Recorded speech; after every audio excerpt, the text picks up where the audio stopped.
Welcome to Let's Talk About It. I'm Tamara. And I'm Sheena, and today we're talking about advice to our teenage selves. Okay. So we opened up this week's topic to, I was going to say readers, and not viewers, to listeners. Yes, but there's a very good reason you're getting confused about this. First of all, we have a Facebook group where we posted asking people what they would say to their teenage self. So there's readers, okay, because they read the post. True. And then we also did a video where we spoke about it very briefly on the group. So look out for our live videos on Facebook, on the Lesbian Talk Show chat group. Right, so there are viewers, and now it's listeners. True. So we're like very multimedia experience. Totally. This has been a multimedia experience for this podcast. So join us. Absolutely. Okay, so teenagers. Now, I wouldn't have listened to a darn thing I said as a teenager, but let's, for argument's sake, pretend we would have, and we could go back in time and say, hey, teenage Sheena, this is my advice to you, or hey, teenage Tamara, and you'd listen to it. Yeah. Look, the thought behind this is that we might have some teenagers now listening, and they might be having some very similar feelings, so, hey, they may be able to use it. Or we may have people who are older and who are still having these kinds of issues, and the advice might help them. I also think if you look back at your teenage self and you go, oh, I wish I'd known that, right? You look at yourself now and you go, well, are you doing that now? True. It's very true. It gives you perspective. It gives you pause, and you're like, actually, what am I waiting for? I am, however old I am right now, if I don't do it, it's never going to happen. Right. So I don't like looking back generally, because what's the point in being sad over stuff that's happened? But sometimes history can help you move forward. That's true. I'm not generally a big person who reflects back on my past and stuff. I'm very much a person who looks forward and goes, I want to go there, right? But I agree with you. This does give you a kind of a perspective. All right, Tamara, so what would you say to your teenage self? Okay, so just before we start, this podcast is we're going to chat about some of the stuff we would say to our own teenage selves, but then we're also going to read out some comments from the Facebook Live and the Facebook post. Right, okay. So if you want to join us for all these fun things, come and join us on the Facebook group, which is called the Lesbian Talk Show chat group. So my first advice to my teenage self would be, don't be afraid to want something. Okay. Now, when I was a teenager, and even now to an extent, I would be afraid to show the world that I wanted something, because I didn't want to have to live with the disappointment of not getting it. And the embarrassment of not getting it. You feel like there's something wrong with you if you don't get the thing you want. Yes. So, and I'm not talking about, getting, I don't know, the latest pair of shoes or whatever it is. It's just bigger things. Like at school, I wanted to be a prefect, but I was very much like trying to play down how much I wanted this. And in the end, it actually turned the situation badly, and I didn't become a prefect. And it was because no one thought I actually wanted to be one. But this has happened to me as well. Like, you want something so badly, and then you feel awkward about wanting something so badly, and so it's really something you have to learn to get over. Yeah. And look, I think, I'm much better at it now. I think I learned a lesson, but I still think sometimes the fear of failure hampers the drive for success. That's something I actually actively worked to get over, because that was a big thing for me as well. So in my early 20s, and in fact most of my 20s, I did a lot of reading about it and figured out that what's the worst thing that can happen? Okay, you fail. You learn something, you try again. But that's it's not as easy as that, right? It's something you have to really kind of program yourself to do. Failure's hard. No one wants to fail. No. However, all the wisdom about failing to succeed is true. If you don't try something, you can never succeed. You can also never fail, but you will never succeed. And the thing about failure, sometimes failure byproducts are actually better than if you had succeeded. True, because you actually learn more. Not just that. It's not just about the learning, but sometimes something happens in you trying to get somewhere, and a new avenue opens up. So say you're going after a particular job and you apply for it, but you don't get that job, but that was like your dream job. They may have a different position that they haven't advertised yet, which is actually better for you. You know what I mean? And this kind of thing has happened to me a lot in life. And recognizing those opportunities when they arise is sometimes more important. Sometimes what you want isn't what you need. Yes. To quote, what is it, the Rolling Stones or someone? I don't know. Maybe Mick Jagger. I have no idea. I'm so bad at music, but that's exactly it. I mean, that sums it up nicely. Well done. Okay. All right, so let's go to a listener submitted one. Yes. Okay, so this comes from Susie Carr, who is also a podcaster. Go listen to her show because she's fabulous. She also does these awesome videos. She did a sideways video by accident. You know, you do that sometimes if you turn your phone around. But I said to her, she was like not Superwoman, Spider-Woman. She was like upside, like it was awesome. Okay, so Susie says, write down all those stories in your head now. Don't wait until your mid-20s. I think that's awesome. I think it is, and I think it follows on nicely from the first bit of advice. Don't wait to do something. If you feel inspired now, do it. Absolutely.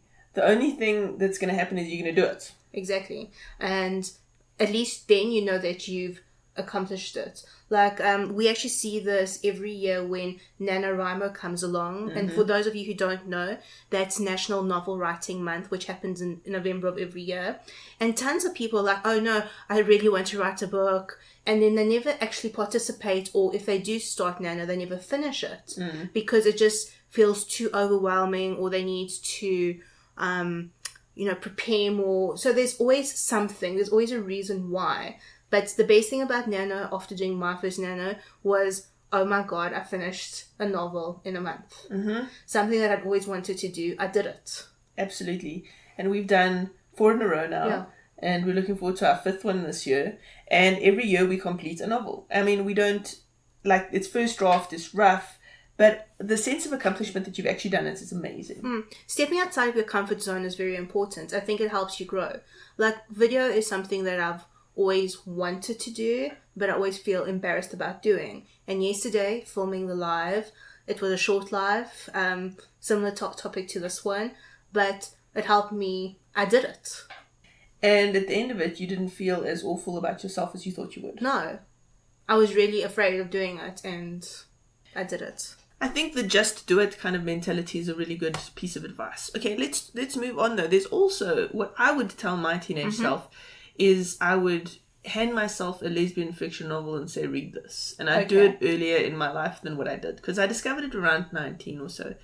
And lesbian fiction normalized being a lesbian for me. So it was a whole transformative process. Now, I've spoken at length about this, so you can go listen to previous podcasts. You can go look at my About Us page on the Lesbian Review. I go into quite a lot of details to what it did for me.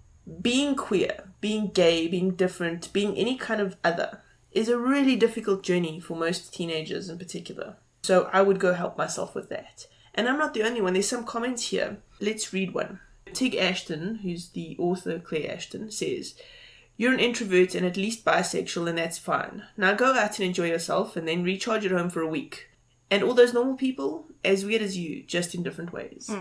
I think that's actually a very wonderful piece of advice right there, because especially when you're a teenager, there's all this peer pressure and social structures that you're becoming aware of, and you're trying so desperately to fit into them. And what no one tells you is that no one fits into them. Whether someone's straight or not, that's completely besides the point. Even the most popular people in school don't fit. It's funny, there was this one girl who was super popular in my school, and I thought she was just, she had everything. She had the boyfriend. Not that I wanted a boyfriend, but but she was, a captain of sports teams, and she was like the prefect, and she had everything, right? Then only to discover she had an eating disorder. But that's the thing, everyone has stuff that they're dealing with, and you can't compare your outside self or someone's outside self to your inside self, kind of a thing. So here's another one that pertains to that. M. Lewis says, there is someone out there who will love you for who you are, so don't panic. Do not hate yourself. Don't try to change, just be yourself. I love this one. It will all work out. Oh yeah, and getting shit-faced every weekend doesn't help. So give it a miss if you can. Also, ignore that your sister said you can't get a boy because you're ugly, because you figure out later that you're a chick magnet and never ever wanted a boy anyway. I love that. I mean, that's fantastic. That sort of sums it up, doesn't it? It does. It really does. M is very, very wise. Absolutely. And then 2 more. Marlon Mueller, I'm sorry if I butchered your name, says, there's nothing wrong with me. It must be the universe. And Wendy Hudson says it'll all be okay in the end. It will. Life might not be what you expect it to be, and that was like one of mine, is that life is not going to be what you planned. Even if you follow all the rules, you're not going to get what you think you're going to get. It's going to change because that's what life is, but it will be okay. I think especially for lesbians or bisexual women, you're not just other, but you're also a female, right? And there's a whole lot of pressure put on us as women. We innately cannot achieve what men can achieve, no matter how hard we work. No, it's true. Like, every single one of us has different challenges. Like, you know, if you're a black woman, you're going to have even more challenges than if you're a white woman. This is true. If you have some sort of disability, that's another layer. So, but what I think is very important is we need to figure out what makes us unique and what is our strength. And we need to support each other. Yes, I agree with that. But in terms of strengths, right, my life changed when I figured out how my brain works in terms of what my strength processes are. What I can do and how I solve problems is very different to the way you solve problems and how you do it. And that understanding that really changed my life. I think that's actually a very important point, and it kind of speaks to the being weird or standing out from everyone else. And it's just understanding the way your brain works. Claire also mentioned being an introvert. Understanding the way you are as a person and understanding that that's okay. And if you understand it, it helps you connect with other people in a different way. So the Gallup group did a strengths test, a personality profile, kind of like Myers-Briggs, but I think better. And it's called, what's it called? The Strengths Finder. I think it's called Strengths Finder. Yeah. So if you can, go find it and do the test, because it helps you understand the way your brain works. It helps you understand, not if you're an alpha person or an A-type person. It helps you understand that for me, ideas are super important, and the way I think is different to what other people think, and they don't understand how fast I can generate ideas. Yes. Yeah. And so I share that particular strength. So you do the test and you get your top 5 strengths. So Tamara's top strength is an ideator, and so that's where the ideas come in. My second strength is ideator. So the two of us can brainstorm up a bomb, right? But this kind of, if you're talking to someone who is very straight-laced, very numbers-based, and that's the way they think, you can cause like problems. So it really helps you to identify who you are and how others think, and helps you connect. So consider doing these kinds of tests because they are helpful. Absolutely. Yeah. Okay. Something that I would also tell myself is that don't be so serious. I was a super serious teenager. I'm still a super serious adult, I suppose, if I think about it. But I struggle to have fun in the way most people do. I'm not all wild and carefree at all. And I don't know, I think I internalized that, and it cut me off from other people. So I wouldn't go to parties or that kind of a thing. I would feel like I would need to stay home for whatever reason. So have some fun, but safe fun. Like someone mentioned, don't go get shit-faced. So basically it boils down to being other is not the worst thing in the world. You've got strengths. It doesn't matter who you are. There are things that you can do better than other people. Figure those out early. If you have a dream, like Susie says, go right. Go do whatever it is that dream is, and do it now. And so what if you suck at it? Everybody sucks at stuff at first. You got to learn to do it. That's the whole thing. And it's okay to be you. It's okay to be you. And everybody's weird. Everyone's weird. That's the truth. So thank you for listening to us, and thanks for participating. Yes, it's been a blast. So tell us what it is that you want us to talk about next. And if you have topics for lives or that kind of thing, let us know. Absolutely. We can probably make it happen. You can email us on podcast@thelesbiantalkshow.com and email us, because Tamara loves it when you email us. We've gotten a couple of emails, and then Tamara gets very excited. She really does. She jumps up and down and squeeze and Totally. I'm a total squeer. She is. Come join us on the Facebook group, the Lesbian Talk Show chat group, and patrons get special content. This month, patrons get an exclusive behind-the-scenes look at an interview I did with Claire Ashton. Some of the content from that has been taken out of the original interview and put for patrons only. Fun stuff. Yeah, I've listened to it. It's fun. So yes. I think that's it. Mm. Okay. Bye. Bye.